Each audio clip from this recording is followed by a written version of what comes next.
आप देख रहे हैं एनएमएफ न्यूज और मैं हूं आपके साथ शाफनी पटनायक।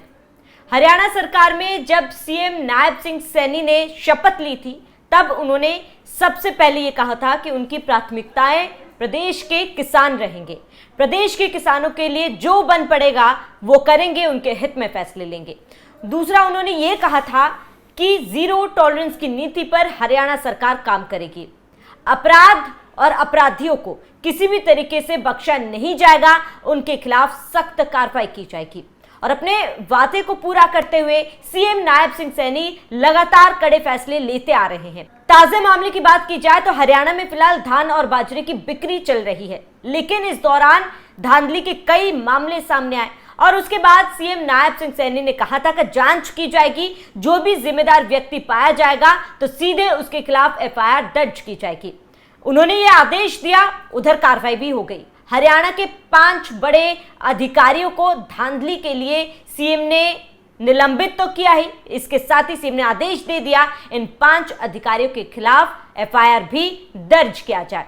अब इन अधिकारियों के खिलाफ जांच लगातार जारी है कि किस तरीके से इन्होंने धांधली की थी, किस तरीके से किसानों को नुकसान पहुंचाया था और उसके खिलाफ हरियाणा सरकार सख्त से सख्त कदम आगे भी उठाएगी। वहीं दूसरी तरफ अगर हम बात करें जीरो टॉलरेंस की नीति की, तो तमाम जो अपराधी हैं वो हरियाणा में अब डर संभल कर रह रहे हैं।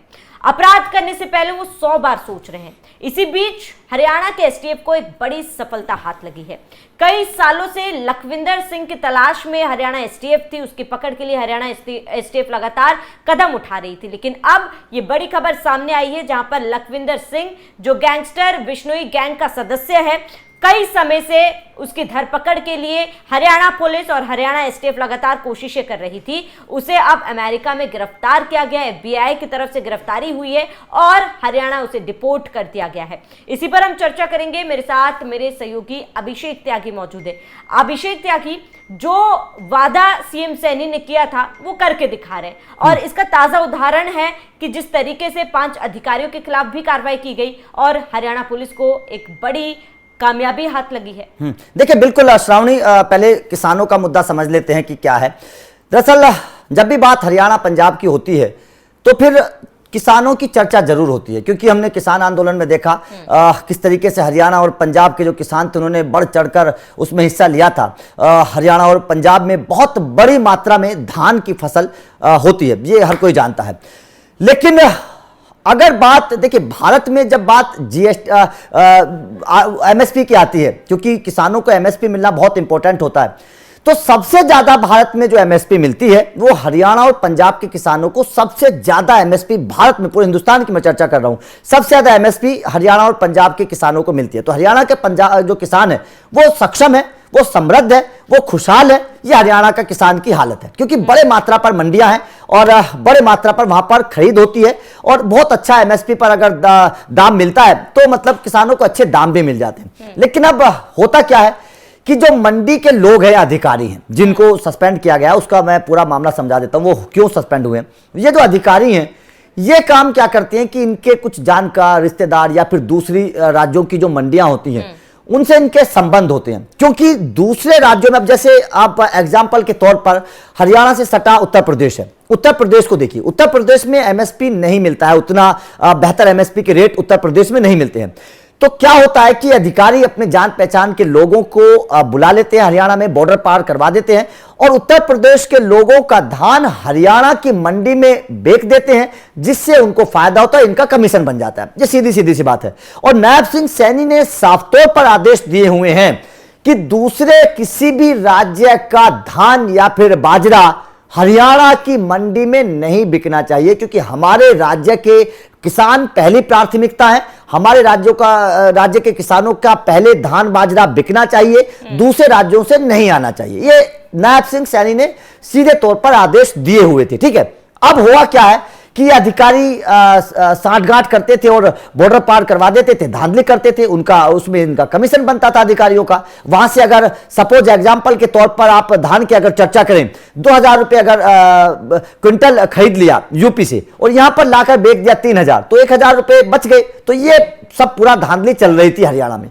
अब पता चला, मंडी समिति के अधिकारियों की बैठक हुई, वहां बैठक में इन सब चीजों का खुलासा हुआ। जैसे खुलासा हुआ तो नायब सिंह सरकार ने सीधे तौर पर आदेश दे दिए कि भाई साहब इनके खिलाफ पहले जांच होगी, उसके बाद में कार्रवाई होगी। निलंबित करने का जो आदेश आप बता रही हैं वो जो दिए हैं, तो जाहिर तौर पर यह बड़ा बड़ा फैसला है, बहुत बड़ा फैसला है। किसानों के लिहाज से अगर देखें, हरियाणा के किसानों के लिहाज से अगर देखें तो नायब सिंह सैनी सरकार का यह बड़ा फैसला है, क्योंकि उनको उनका हक मिलना चाहिए। यह नायब सिंह सैनी का साफ तौर पर कहना है कि हरियाणा के किसानों का अधिकार, उनका अधिकार है, मंडी में धान बेचना उनका अधिकार है, उनका हक है, और वो उनको मिलना चाहिए, दूसरे राज्यों के किसानों को नहीं मिलना चाहिए। सीधी सीधी तौर पर नायब सिंह सैनी का कहना है। तो एक लिहाज से यह फैसला बड़ा अच्छा है और इस फैसले की तारीफ भी, और हरियाणा के किसान इसको अच्छा भी मानेंगे अगर मैं नायब सिंह सैनी के इस फैसले को मानता हूं। लेकिन जब बात आपने सुखविंदर की कही, दूसरी जो चर्चा है, देखिए सीधे सीधे तौर पर है, पिछले कुछ सालों को अगर उठाकर देखें तो कई हरियाणा के गैंगस्टर ऐसे थे जिनकी बड़ी चर्चा हुई, बहुत चर्चा हुई, जो विदेश में बैठकर अपना गैंग ऑपरेट करते थे, भारत में अपनी गतिविधियों को अंजाम देते थे, यहाँ पर धमकी देते थे, पैसों एक्सटॉर्शन करते थे, बहुत सारे लोगों को परेशान करते थे, हत्याएं करवाते थे, विदेश में बैठे रहते थे, भारत में अपना पूरा साम्राज्य उन्होंने बनाया हुआ था। ऐसे लोगों में ही ये इसका नाम था सुखविंदर को, और पिछले कई इनका नाम था, और पिछले बहुत लंबे वक्त से इसकी तलाश भी थी। इसको लेकर भारत सरकार ने लगातार इसकी मतलब इसको लेकर दबिश भी दे रखी थी, और दूसरे देशों से जहां पर ये छुपा हुआ था वहां से बात भी चल रही थी। लेकिन अब बहुत बड़ा एक कामयाबी मिली है। मैं इसे न केवल हरियाणा सरकार के लिहाज से देखूंगा बल्कि भारत सरकार के लिहाज से भी इसको देखूंगा कि बहुत बड़ी कामयाबी है कि अब उसको डिपोर्ट भारत किया जाएगा, और जाहिर तौर पर यह भारत की बहुत बड़ी कामयाबी है। फिर मतलब क्राइम रेट में कमी आएगी। हरियाणा में जो क्राइम रेट बढ़ रहा था उस क्राइम रेट में कमी आएगी अगर ये पकड़ा जाएगा, भारत आ जाएगा, क्योंकि इसका जो गैंग है वो पूरी तरीके से निरस्त हो जाएगा, बंद हो जाएगा। तो जाहिर तौर पर दोनों जो फैसले हैं इनकी बड़ी तारीफ है, और हरियाणा के लिहाज से अगर देखें तो दोनों ही बहुत बेहतर फैसले हैं। बिल्कुल। अगर अभिषेक लखविंदर की बात की जाए तो बेहद ही कुख्यात अपराधी है। हत्या के प्रयास में, अवैध वसूली के तौर पर, धमकी देने के तौर पर, अवैध हथियार रखने के तौर पर, तमाम मामले जो है इस पर दर्ज है। 2022 से वो फरार था, और ऐसे एक लंबी फहरिस्त है उन गैंगस्टर्स की जो यहाँ पर अपराध करके विदेशों में जाकर बस गए हैं। लेकिन इतने कम समय में लखविंदर को पकड़ना और उसके बाद उसे हरियाणा डिपोर्ट करना, हरियाणा एसटीएफ ने उसे अपने गिरफ्त में ले लिया। जाहिर सी बात है, निसंदेह इतने कम समय में एक गैंगस्टर को वापस अपने देश में लाकर सजा दिलाना ये बहुत बड़ी बात है। और कहीं ना कहीं सीएम सैनी ने जो जीरो टॉलरेंस की नीति की बात कही थी, आप उसी पर ही वो अमल करते हुए नजर आ रहे हैं तमाम फैसलों और कार्य के जरिए। देखिए ये क्या है ना, इसको इस चीज से समझिए, क्यों डबल इंजन की सरकार कहा जाता है। हरियाणा में बीजेपी है, केंद्र में बीजेपी है। क्यों योगी आदित्यनाथ लगातार बिहार में जाकर डबल इंजन की बात कर रहे हैं? वो इसलिए कर रहे हैं क्योंकि अगर राज्य में और केंद्र में एक सरकार होती है, मिलजुल कर काम करते हैं तो फैसले बेहतर होते हैं। ये बात है, डबल इंजन की सरकार का यही फायदा होता है। हरियाणा में बीजेपी की सरकार है, और नायब सिंह सैनी ने जो जीरो टॉलरेंस की बात कही थी, जो योगी आदित्यनाथ के नक्शे कदम पर चलकर वो हरियाणा में कानून व्यवस्था को सुचारू रूप से चलाने की बात कर रहे हैं, तो जाहिर तौर पर उसके लिहाज से बड़ा कदम उन्होंने कहा था जीरो टॉलरेंस को लेकर।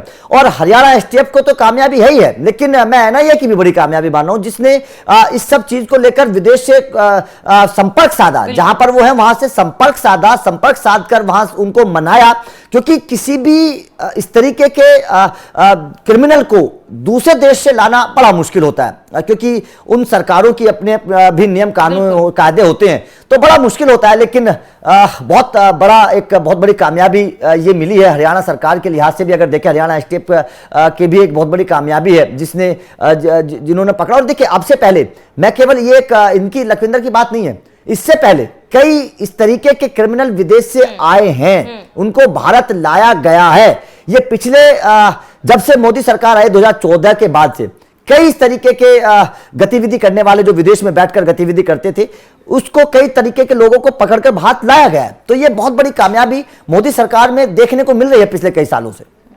बिल्कुल। और ये देखना महत्वपूर्ण होगा कि जिन अधिकारियों के खिलाफ फिलहाल सख्त कार्रवाई की गई है, कदम उठाया गया है अभिषेक, अब आगे किस तरीके के कदम सरकार की तरफ से उठाए जाते हैं, क्योंकि एफआईआर दर्ज करने के निर्देश तो सरकार की तरफ से दे दिए गए हैं, लेकिन जरूरत है कुछ और सख्त कदम उठाने की, ताकि ऐसे जो अधिकारी है वो किसानों के साथ, जो मासूम किसान है उनके साथ धांधली करते हैं, ये करने से पहले वो 10 बार सोचे। बिल्कुल सही बात है। देखिए सोचना पड़ेगा, और अधिकारियों को इससे पता है, इससे आने वाले फ्यूचर के तौर पर अधिकारियों को एक नसीहत के तौर पर है ये फैसला, क्योंकि अगर आप इस तरीके से धांधली करोगे तो आप बच नहीं पाओगे, क्योंकि अब से पहले ऐसी होती रही है। हरियाणा में पहले कांग्रेस की सरकार रही है, तो उस तरीके की सरकारों में इस तरीके की धांधली होती रही है, इसलिए अधिकारियों को बढ़ावा मिलता है, इसलिए अधिकारी दूसरे राज्यों से लाकर यहां पर फसलें बेचते हैं, क्योंकि हरियाणा के अधिकारियों को पता है कि दूसरे जो पड़ोसी राज्य हैं, आप राजस्थान की बात करिए, दिल्ली की बात करिए, यूपी की बात करिए, इन राज्यों को उतना एमएसपी नहीं मिलता है, तो इन राज्यों के किसान परेशान होते हैं, इन राज्यों के किसान चाहते हैं कि वो हरियाणा में लाकर अपनी फसल को बेचें, और उस लिहाज से इन अधिकारियों को की मिली भगत से उनकी चांदी होती है, क्योंकि फसलें ज्यादा दाम पर बिकती हैं और हरियाणा के किसानों को फिर वो हक नहीं मिल पाता जिसके वो हकदार हैं। तो यहां पर ये बहुत अच्छा फैसला नायब सिंह सैनी का है। बिल्कुल, अब नायब सिंह सैनी जाहिर सी बात है सराहनीय पहल और काम जरूर करे। किसानों के लिए जो वादा उन्होंने शपथ ग्रहण के समय किया था, जो प्राथमिकताएं उन्होंने गिनाई थी, उन्हीं प्राथमिकताओं के तौर पर वो अपना काम भी कर रहे हैं। फिलहाल आप सभी का इस पूरे मामले पर जो काम सीएम नायब सिंह सैनी कर रहे हैं उस पर आपका क्या कहना है, हमें कमेंट कर जरूर बताएं। सत्य बने रहे NMF न्यूज के साथ।